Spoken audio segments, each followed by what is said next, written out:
Hello mga mi, ito na ang part 2 ng aming home improvement interior renovation. Itong update na to is pang 3 weeks na nila, 1 week before kaming lumipat. Bali ang kontrata namin dito is 1 month ang interior renovation. Okay guys, so ito yung pang 3 weeks na nila dito. So sa loob, finishing na sila, finishing ng pintura. Okay na yung ceiling. Tapos yung naikabit na nila yung mga ibang accessories like ceiling fan. Naikabit na rin nila yung mga ilaw. And then yung kitchen cabinet, nakapag-start na din sila pero hindi pa nagagawin sa baba.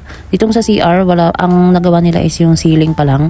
Yung renovation kasi nitong CR namin, pinagawa ko to after nung nakalipat kami, yung pinaka-last na renovation, yung CR. Itong CR, naka-final painting na din sila ay nakapagkabit na ng ilaw and ng exhaust fan. Dito naman tayo sa kitchen. So sa kitchen, okay na din yung ceiling, may cabinet na sa taas. Yung sa baba na lang and yung countertop. Magpapagawa din kami ng minibar counter dito sa may kitchen. Dito sa pagsibol, kapag nagpa-renovate ka ng interior, kailangan mo magbayad ng cash ban na worth 1,000 pesos and kailangan wala kang malalabag na construction guidelines. Kasi kung hindi, kung may malalabag ka, hindi mo ma-refund yung 1,000. So sa aming case, yung window grill sa labas namin na ipalagay. So hindi na namin na-refund yung 1,000 kasi dapat ang lahat ng grills, window grills dapat sa loob ini-install. Halos lahat pala ng aming accessories, online ko lang nabili sa Shopee, sa TikTok Shop, sa Lazada. Itong TV console namin gawa na din. So nagpagawa kami ng storage dito sa likod ng TV console.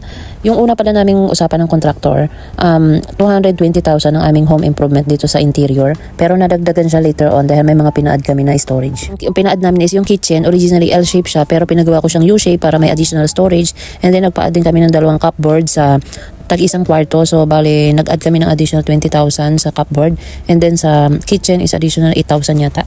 Ang advice ko lang po sa mga magpapa-renovate, magpa-extra kayo ng budget kasi sa ongoing ng renovation, meron talaga kayong ma-add and kailangan nyo mag-add ng gastos, ganyan. So, kailangan ready talaga kayo. Hindi yung saktong-sakto talaga kagaya ng sa amin. Original 220 lang pero naging umabot yata to ng 250,000. Okay guys, dito naman tayo sa taas. So, bali yung staircase namin dito is na tiles na din. Hindi pa lang na kompleto.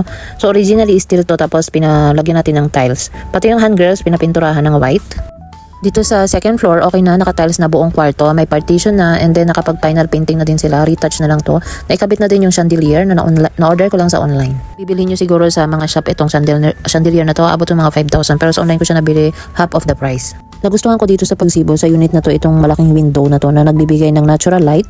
So sa araw talagang hindi na namin kailangan magpailaw dahil sa sobrang liwanag ng binibigay ng window na yan. Ito naman yung progress ng 2 kwarto. So okay na siya, final retouch na lang. So yan lang muna ang update sa aming home improvement. Wait for part 3. Sana may mapulot kayong aral dito sa aming home improvement journey. Thank you guys for watching. Hanggang sa muli. Bye-bye!